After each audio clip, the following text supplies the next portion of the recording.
Real Madrid, Celta Vigo, 34e journée de la Liga. On arrive dans le sprint final de ce championnat. Rota, comment ça va? Bah, écoute, ça va très bien. Très impatient d'assister à ce match de dimanche parce qu'il y a quand même un monde où le Barça fait un faux pas et qu'après le Classico, on est leader de la Liga.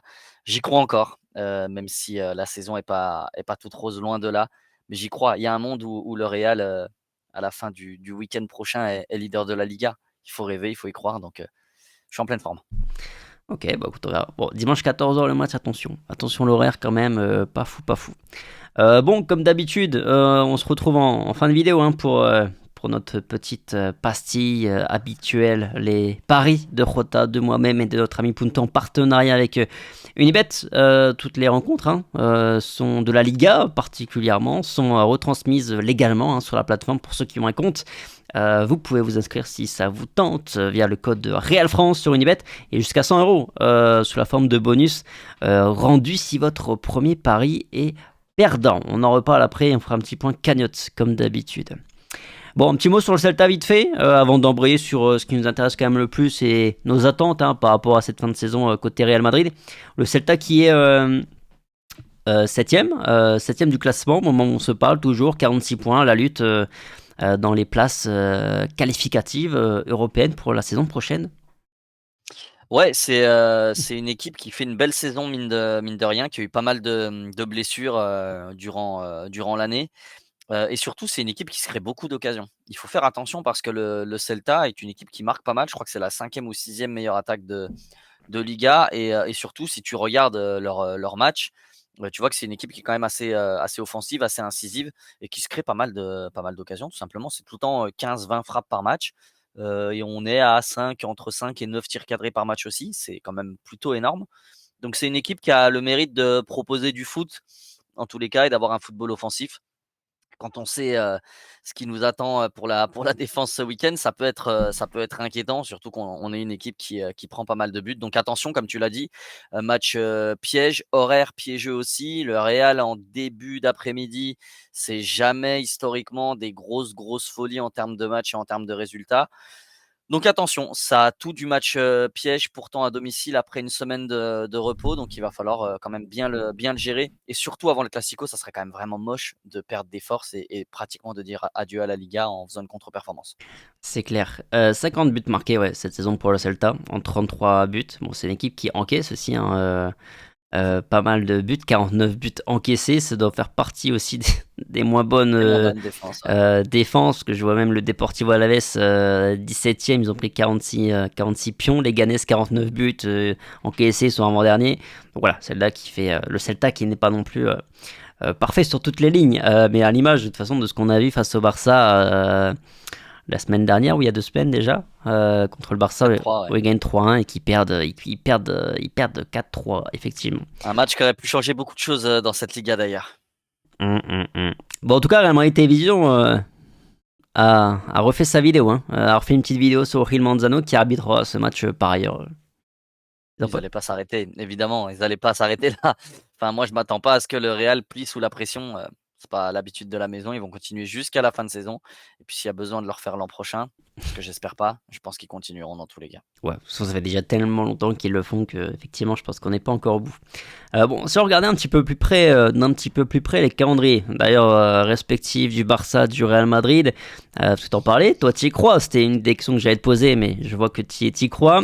Petit point classement notamment là pour ceux qui nous écoutent, alors peut-être que je vous mettrai à l'écran aussi un petit visu. Le Real qui va donc recevoir le Celta, derrière il y a le Classico évidemment.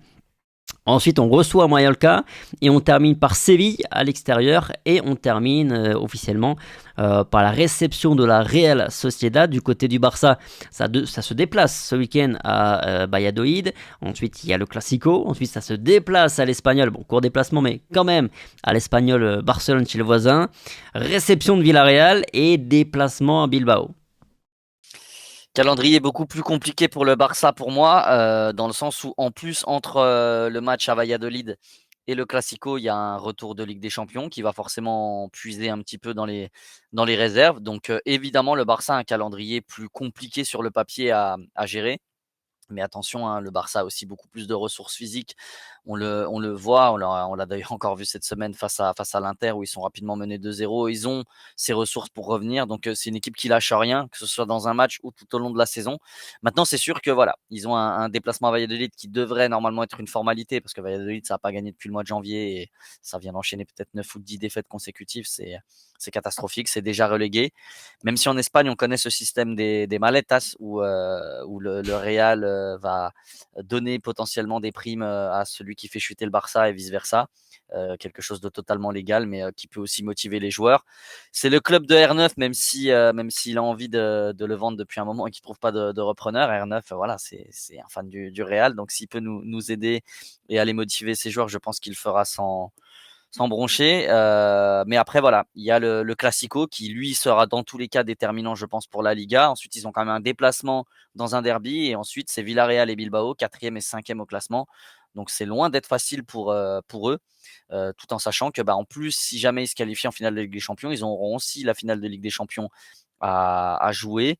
Avec les risques potentiels de blessures que ça peut comprendre. Et on sait très bien que la Ligue des Champions, c'est un événement que personne ne voudra manquer. Donc, forcément, c'est plus compliqué côté Barça, même si le nôtre n'est pas simple non plus. Je pense que avec une seule compétition à gérer, même s'il y a des blessés, le Real, comme tu l'as dit déjà lors de la dernière vidéo, se doit de faire un sans faute. En tous les cas, je pense qu'on aura besoin d'un sans faute pour être champion. Et sinon, on aura forcément des regrets.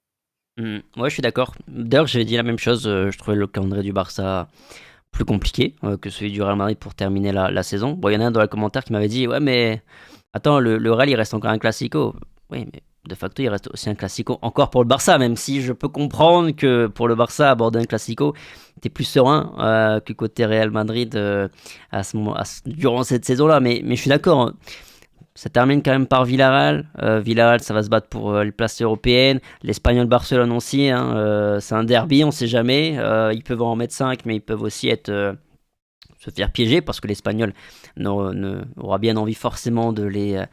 On se rappelle du Tamudazo il y a quelques années avec Raúl Tamudo qui offre la Liga au Real dans un derby. Donc, si l'Espagnol Barcelone peut priver le Barça de la Liga, il se gênera pas, tout comme l'Atlético ne se serait pas gêné s'il pouvait nous l'empêcher à nous. Et puis Bilbao, en dernière journée pour le Barça. Bilbao qui, je crois, va sauter en demi-finale d'Europa League après avoir pris une rouste hier face à Manchester United. Bon, j'ai vu qu'il y avait des petites polémiques, mais toujours est-il que je pense que c'est plutôt bien peut-être pour le Real Madrid parce que je pense que s'il y avait finale, en plus c'était chez eux à San Mamés, je me dis ce match-là ils auraient pu le prendre un peu plus à la légère. Là, ça va être leur dernier match, a priori, de la saison. Donc, l'envie de bien finir, comme toujours, chez eux, à domicile. Donc, attention, ouais. Pas, moi, Et puis surtout, tu vois, Bilbao, ils ont 60 points.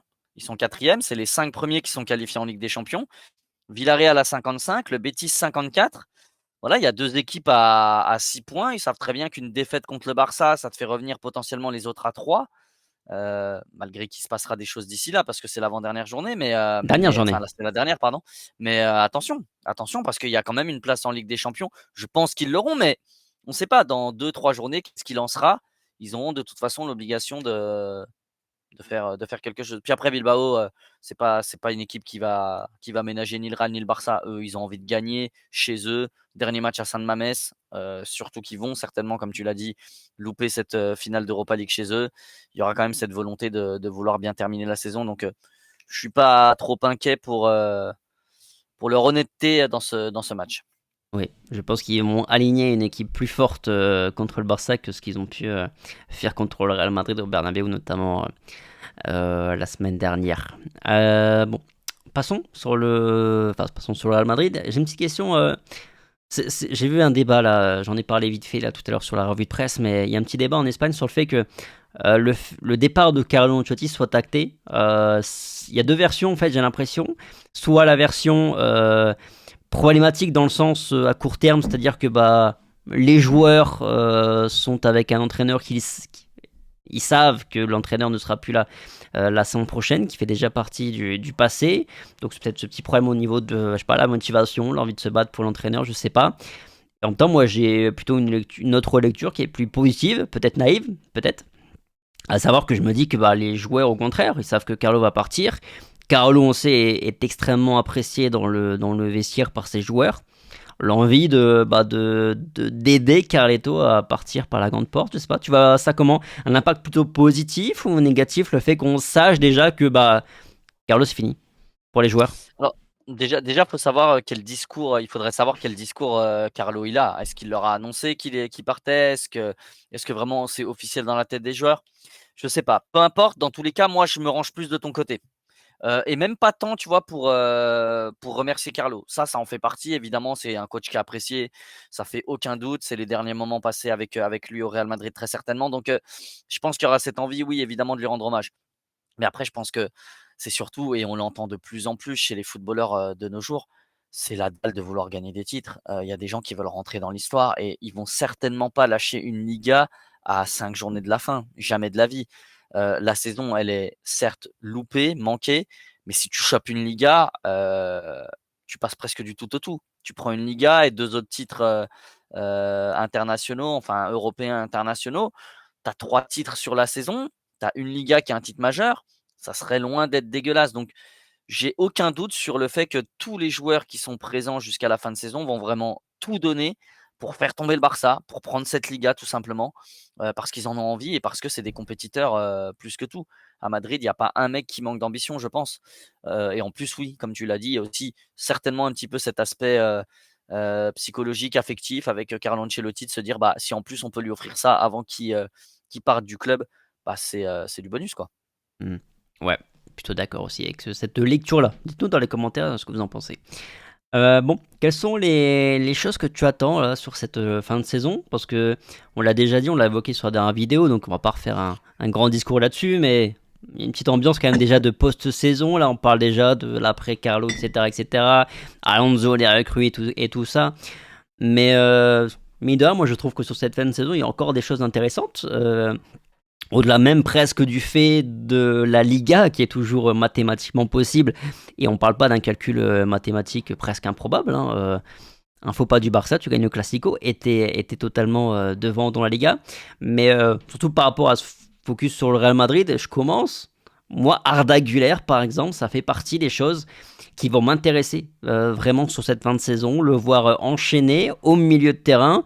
Parce qu'on parle beaucoup du fait qu'il manque un créateur au Real Madrid. On se dit peut-être qu'il va falloir recruter un créateur, etc. etc. Peut-être qu'on l'a déjà. Donc j'ai envie de voir Arda Güler titulaire là sur au moins 3 ou 4 des matchs qui arrivent sur cette fin de saison, peut-être même sur le Classico, je pense très sincèrement que j'aimerais bien voir Arda titulaire, mais on en reparlera le moment venu.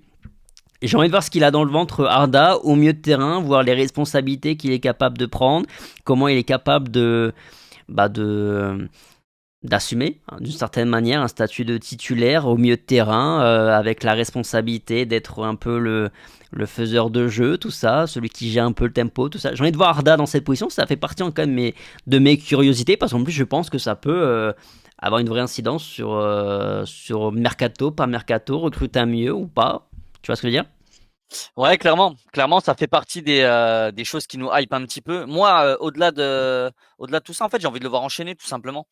Je pense qu'il faut prendre des risques sur cette fin de saison. Tu es derrière, tu es à moins 4 points. Donc, on l'a dit, c'est pas improbable de prendre cette Liga. Il y a une vraie possibilité de la prendre parce que mathématiquement, c'est faisable et qu'il y a un Classico. Donc, sur les 4 points de retard, potentiellement 5, comme on l'a dit, avec la différence de but, bah, il y en a 3 à prendre dans un match direct. Et après, bah, un seul faux pas de ton adversaire et tu passes devant. Donc, oui, j'ai envie de le voir enchaîner pour tout ce que tu viens d'énoncer.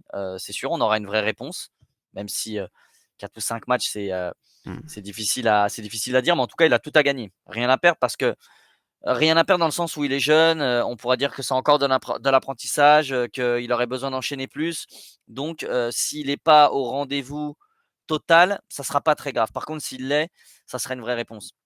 Une réponse, je pense attendue par Florentino Pérez. S'il voit qu'il a un vrai milieu de terrain supplémentaire, ça lui fait ça en moins investir. Ça peut un peu nous faire déchanter, mais forcément, ça va aussi être un aspect à prendre en compte, ça c'est clair et net.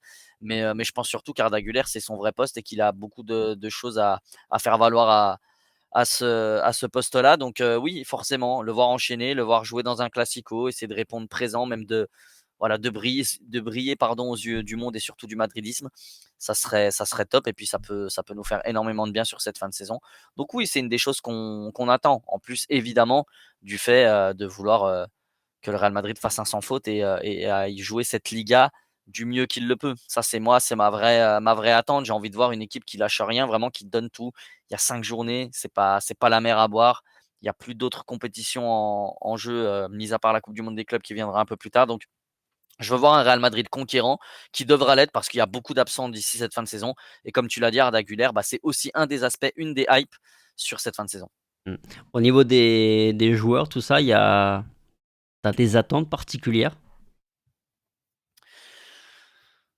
C'est compliqué parce il y a énormément de blessés. Donc, la réponse Les jeunes? facile et que tout le monde attend, c'est de voir les jeunes. Voilà, de voir les jeunes. Mais moi, tu vois, je vais faire un peu presque ma petite langue de vipère. J'ai envie de voir les jeunes pour montrer au monde entier, à tous ceux qui disent que le Castilla regorge de talent et que Raoul avait une génération dorée, qu'il n'a rien su en faire et que c'est pour ça que le Real le dégage. Bah, malheureusement, pour vous montrer que non, il n'avait pas du tout une génération dorée, il a une des pires générations possibles. Et ce qu'a fait Raoul en 6 ans, c'est-à-dire jouer les barrages et être à un but, 3 minutes de monter en deuxième division, c'était plus qu'héroïque vu les tanches qu'il avait sous lui. Donc oui, moi j'ai envie de les voir, j'ai envie qu'ils me fassent fermer ma bouche en fait, tu vois, parce que j'ai envie que le Real gagne cette Liga. Et là, vu qu'on devrait utiliser quelques jeunes, si j'ai raison, je pense qu'elle va s'arrêter très très vite. C'est sûr, on a beaucoup d'absents. Il va y avoir des joueurs qui vont participer à ces rencontres-là. On verra s'ils sont taillés pour ça. J'espère avoir des bonnes surprises, un petit peu comme on l'a eu pour Asensio, même si tu le sais, j'y crois pas des masses non plus à un avenir méga radieux pour lui. Mais voilà, si on peut avoir des bonnes surprises qui transforment des mecs qui en Segunda B, enfin en Primera RFEF, sont déjà très justes, arrivent à tout péter au plus haut niveau, bah, tant mieux, ça me fait fermer ma bouche. Moi, mon but, c'est pas d'avoir raison, c'est juste de montrer ce que je vois quand je regarde le Castilla. Et je pense très honnêtement, sans faire le mec, être un des rares qui regarde le Castilla, déjà pour la simple et bonne raison que je vois pas tous ceux qui en parlent, hein, surtout sur Twitter ou dans nos commentaires, comment ils le regardent le Castilla. C'est pas possible. Moi, j'ai un abonnement pirate qui est hors IPTV qui me permet de regarder le Castilla. Je vois pas comment les gens peuvent le faire. Franchement, c'est pas possible. C'est pas diffusé ni sur Real Madrid TV, ni sur d'autres chaînes plus locales. Il y a juste une chaîne basse qui a dû montrer, qui a dû montrer le match contre je sais plus quelle équipe d'ailleurs, mais c'est ultra, ultra rare. Donc déjà, les gens qui disent voir le Castilla, ça m'étonne énormément parce que je vois pas comment c'est possible quand tu ne vis pas en Espagne.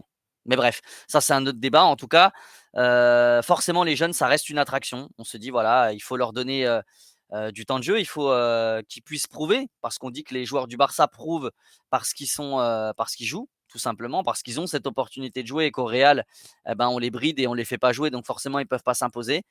Maintenant, moi, je pense qu'il y a un énorme différentiel entre la Masia et la Fabrica depuis quelques années et que c'est surtout pour ça que le Barça utilise ses joueurs plutôt que nous, parce qu'il y a beaucoup plus de qualité. Puis aussi un autre facteur que j'avais énoncé ici sur la chaîne, c'est aussi que le Barça avait d'énormes dettes et a dû se reporter sur sa Masia, chose que le Real n'a pas eu besoin de faire parce que les finances vont mieux. Mais oui, évidemment, pour écourter ma tirade qui est déjà très très longue, forcément les jeunes joueurs, c'est quand même une attente parce on a tous envie de voir ce qui va à ce niveau-là.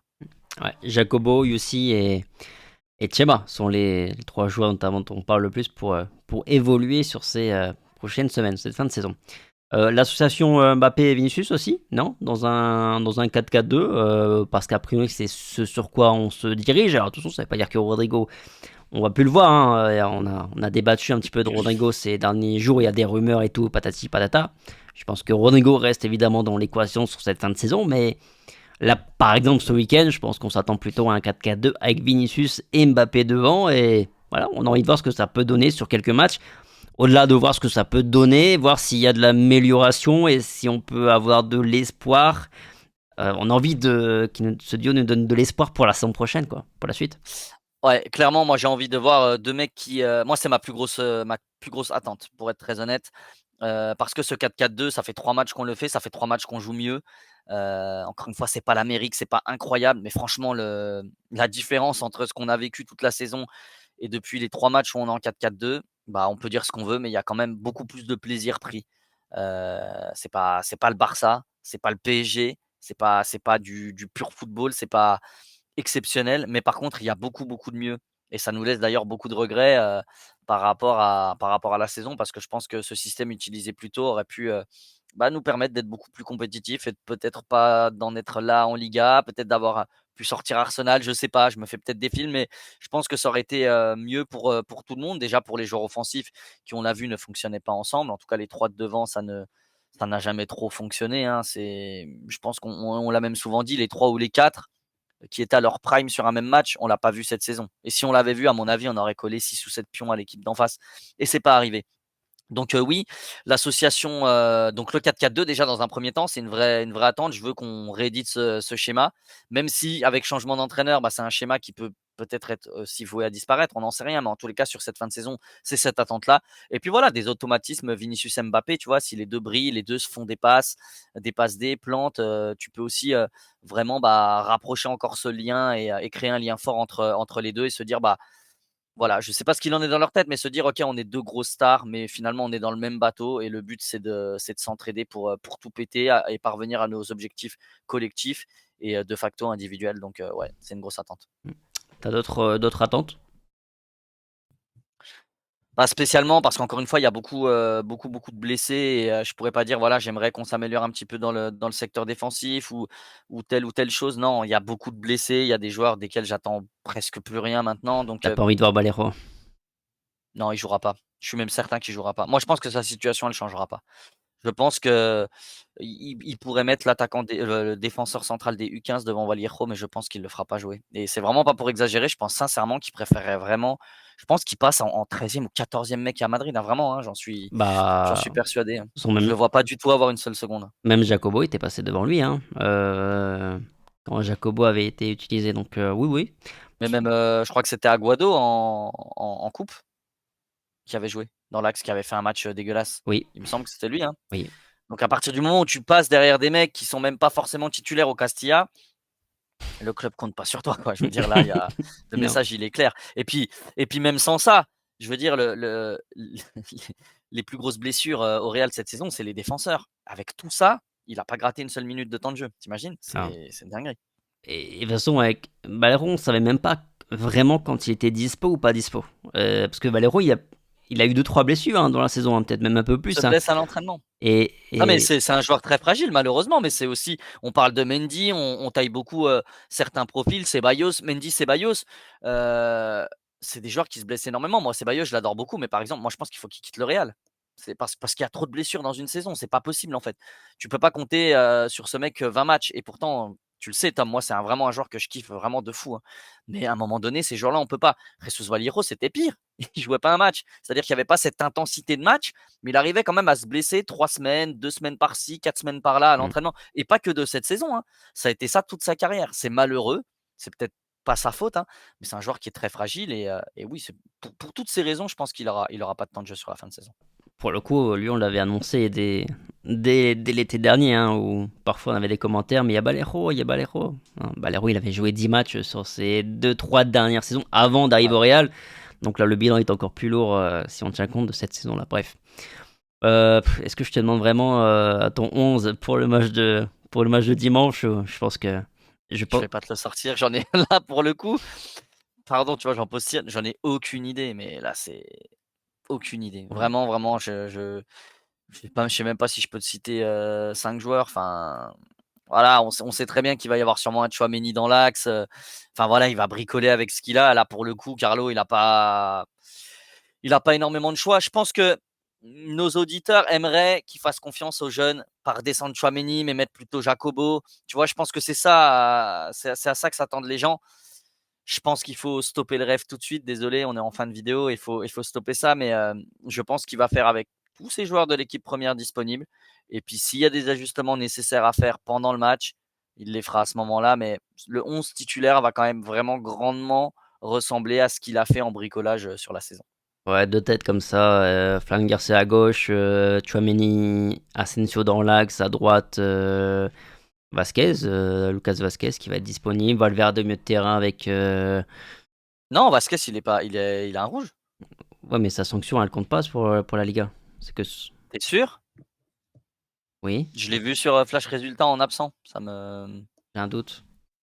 Ah, il me semble qu'il est absent, moi, ce week-end, hein. Bon, bah, sinon, ce sera. Non, non, non, je crois que sa sanction ne tient pas compte de la Ligue 1. Tu me, Dites-nous, les gars, ce que vous en pensez tu me, en com. tu me mets le doute. Le Moi, doute. je l'ai vu. Il me semblait qu'il était absent, mais j'ai peut-être mal vu, hein. Il a pris 2 matchs de suspension, mais normalement, sa sanction ne s'applique pas sur la Liga, ou alors j'ai manqué un. J'ai... Bon, bah, dans le foot espagnol, Coupe du Roi Liga, c'est confondu, hein, normalement, hein. Mais à voir. Bon, ouais, bon, de toute façon, bon, on s'en fout du. Il est annoncé dans les absents, en tout cas, pour carton rouge. Bon, Après, bon, de toute façon, le 11, on s'en tape. On passe. On passe. On va passer sur un truc un petit peu plus pimenté. Nos paris. Nos paris. On sort tous les deux, tous les trois, hein, même en incluant Punto d'un échec, puisqu'on s'est incliné. Mais avant, évidemment, disclaimer, chers amis, qui dit paris sportif, dit jeu d'argent, dit on ne parie que ce qu'on peut se permettre de perdre. Ne faites pas les bébêtes, si je peux le dire ainsi. Voilà, on joue 2-3 euros comme nous on le fait avec Punto et Jota sur notre cagnotte virtuelle. Je vous affiche les cotes à l'écran d'ailleurs. Vous voyez 1,34 pour la victoire du Real Madrid, 6,70 pour la victoire du Celta et 5,35 pour le match nul. Et on va faire un petit point cagnotte quand même. Jota, si j'arrive à retirer mon visuel qui est affiché à l'écran. j'ai pas vérifié au niveau des mis si ça avait bien été déduit. Je me fais pas voler cette semaine, c'est bon? Normalement non. Normalement non. Bon après, t'avais de l'argent Normalement. supplémentaire volé. Bon, en tout Bon, cas, point voilà. cagnotte. Point cagnotte. Je suis leader toujours, puisqu'on s'est incliné tous les trois. Je reste devant avec 105 euros dans la cagnotte virtuelle, 104,72 centimes. Rota, donc tu es quand même juste derrière moi, et puis Punto, hein. Voilà, qui s'effondre, 94,99 euros dans la cagnotte. Rota, c'est quoi ta cote? J'étais un peu. Alors en fait, j'ai pris une petite cote, mais qui finalement est pas si simple que ça. Mais j'ai pris Real Madrid qui mène à la mi-temps et qui gagne le match. Cote à 1,72, 3 euros de mise. Ouais, pourquoi pas. Chaque euro est important, on n'est pas très loin tous les deux, donc là c'est la gagne maintenant. Pourquoi pas. Notre ami Punto, il a joué sur. Bon, lui, il est reparti sur une grosse cote, hein. De toute façon, il va tenter de nous faire un gros coup là, sur les derniers matchs pour renverser le classement. Il a mis 1 euro sur un combo buteur et résultat. Buteur Kylian Mbappé. Résultat match nul, cote à 14,50. Pourquoi pas en vrai. Pourquoi pas. Et de mon côté, je suis parti sur un joueur. Jude Bellingham. Jude Bellingham, buteur ou passeur décisif, 1,94 la cote. J'ai hésité avec Arda, très sincèrement. Arda qui était à 1,89 je crois, pour être décisif aussi, passeur ou buteur dans le match. Étonnant T'es proche? qu'il soit moins élevé que Bellingham, mais il tirera les coups de pied arrêtés, donc je pense que c'est surtout pour ça. C'est ça. Mais bon, voilà, je sais pas, je me dis Bellingham à un moment donné, ça fait un petit moment. Bellingham qui stade pas forcément dans ce 4-4-2. Je pense que Bellingham peut retrouver un peu plus d'efficacité sur cette fin de saison, en tout cas faire des stats surtout. Bon, voilà, sur ce, balancez nous vos petits pronos dans le chat, après tout dans les commentaires, pourquoi pas. Nous on se mouille souvent, vous pas trop. Par contre, vous êtes bien là parfois quand il faut nous charrier, même si ça reste évidemment bienveillant et c'est ça qu'on aime. Merci à Ota, merci à tous d'avoir regardé la vidéo. En tout cas, le programme vous le connaissez, on se retrouve demain 12h30 pour la conférence. Oui, pour la revue de presse, et il y aura aussi la conférence de presse demain. Dimanche également, à mon avis dimanche il n'y aura pas de revue de presse par contre parce que le match est à 14h, donc ça va faire très très short pour moi. Et on se retrouvera après le match évidemment pour le débrief en direct. Sur ce, passez un bon week-end, prenez soin de vous et on se dit à très vite sur la France. Allez, ciao. Ciao.